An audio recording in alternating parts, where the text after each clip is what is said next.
Your brain fog isn't just stress. Discover the real neuroestrogen link to memory loss and cognitive fatigue.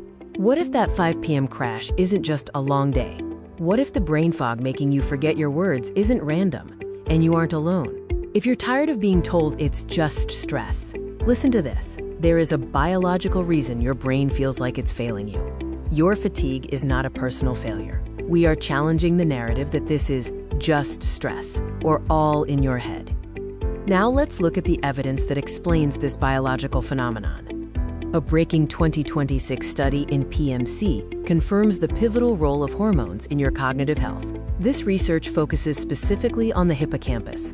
Estrogen is a primary neurosteroid produced inside your brain. It's the essential fuel for your hippocampus, the part that handles memory and focus. When your hormones fluctuate, your asterisk synaptic density times asterisk actually drops. This means your brain is struggling to stay connected because its fuel source is inconsistent.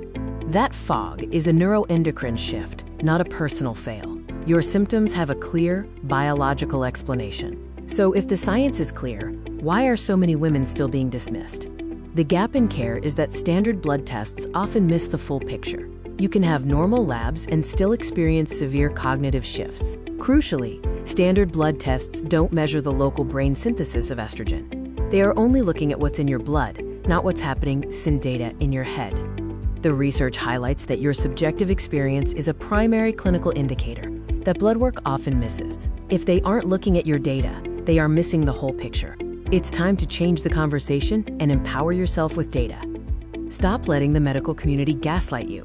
If you're tired of being told everything is fine while you're struggling to function, it's time to bring receipts. LunarWise gives you the power to track your symptoms and map them directly to your biology. Turn your feelings into objective data that doctors can't ignore. Data is the antidote to gaslighting. Track your patterns, bring your receipts, get the help you actually deserve.